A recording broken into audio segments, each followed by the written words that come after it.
नमस्कार दोस्तों, मैं GKP one India YouTube channel पर आप सभी का स्वागत करता हूँ। जब जब पाकिस्तान या चाइना हमारी ज़मीन पर पैर रखने की हिमाकत करता है, तो उनका जवाब 93,000 सैनिकों को बंदी बनाकर या 40 सैनिकों के गर्दन मरोड़कर देने में क्षमता रखते हैं। वहीं हम अपने देश की मिट्टी का एक अंश भी देने से कतराते हैं, तो फिर हमने एक गांव को भारत में शामिल करने के लिए 12 अन्य गांवों की कुर्बानियां क्यों देनी पड़ी। आइए जानते हैं इसके बारे में। बात 1929 की है, जब भगत सिंह, राजगुरु और सुखदेव द्वारा लाहौर सेंट्रल असेंबली में बम फेंकने, हालांकि उनका किसी का हत्या करना नहीं बल्कि बधिरों को एक संदेश देना था कि आज़ादी का बिगुल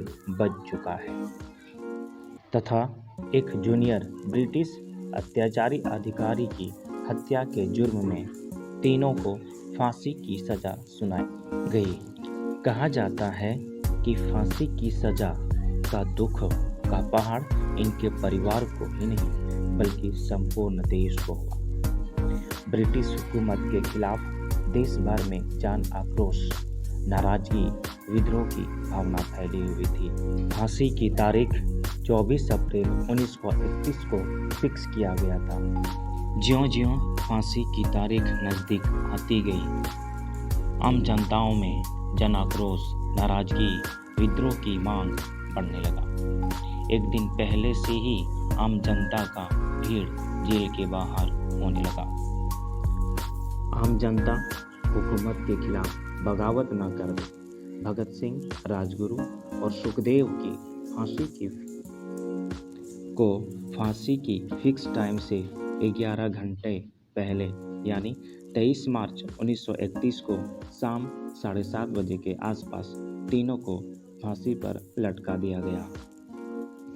ब्रिटिश अधिकारी इन तीनों क्रांतिकारियों से इतने डरे हुए थे कि इनके मृत शरीर का अंतिम संस्कार करने के लिए जेल के पिछले दीवारों को तोड़ना पड़ा। चुपके से उनके शवों को टुकड़े कर बोरियों में भरकर लाहौर से 40 किलोमीटर दूर सतलज नदी के एक दरिया के पास ले जाकर बिना किसी विधिगत तेल छिड़ककर अंतिम संस्कार किया जा रहा था।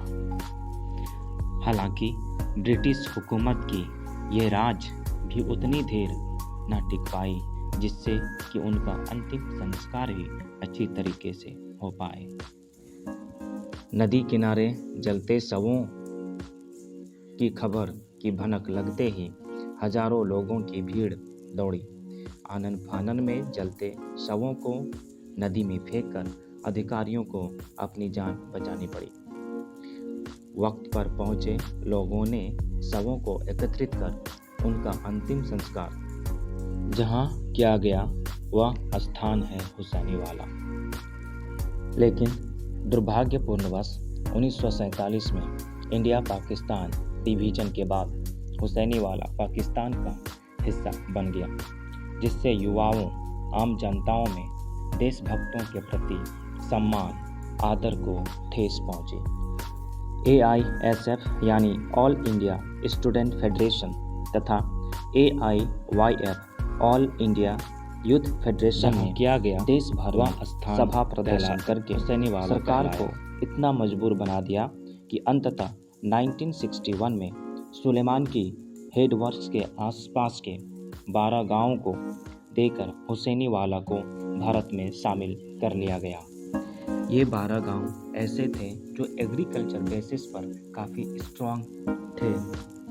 सुलेमान की हेडवर्क्स एक नदी घाटी परियोजना है जिसका मेन पर्पस बाढ़ नियंत्रण करना और सिंचाई के लिए जल उपलब्ध करवाना था। भगत सिंह के एक सहयोगी बटुकेश्वर दत्त, जिनका निधन 1965 में हुआ, उनका भी अंतिम संस्कार इसी स्मारक में किया गया है। 1973 में पंजाब भारत सरकार ने भगत सिंह की मां विद्यावती देवी जी को पंजाब माता की अवार्ड से नवाजा। 1974 में मृत्यु को प्राप्त विद्यावती देवी जी का भी अंतिम संस्कार इसी शहीद स्मारक में किया गया है। फॉर्मर प्रेसिडेंट तथा तत्कालीन पंजाब के चीफ मिनिस्टर ज्ञानी ज़ैल सिंह द्वारा 1968 में इसे 1985 में राजीव गांधी द्वारा इनकी सुखदेव, भगत सिंह तथा राजगुरु की मूर्तियों का अनावरण कर हर वर्ष 23 मार्च को शहीदी मेला का शुरुआत किया गया।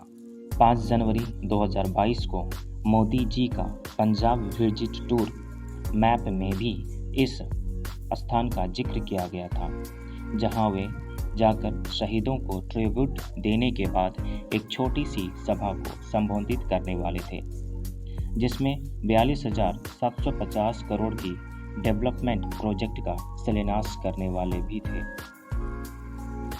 लेकिन अनफॉर्चुनेटली सिक्योरिटी ब्रीचमेंट के कारण पंजाब विजिट टूर को रद्द कर दिया गया।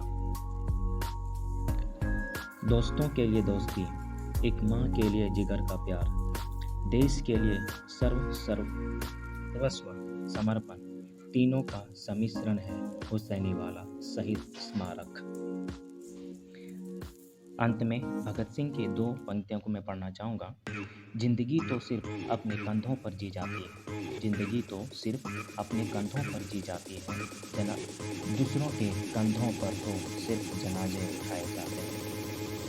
इस वीडियो में बस इतना ही दोस्तों। अगर वीडियो अच्छा लगे तो लाइक कीजिए, सब्सक्राइब करें। धन्यवाद।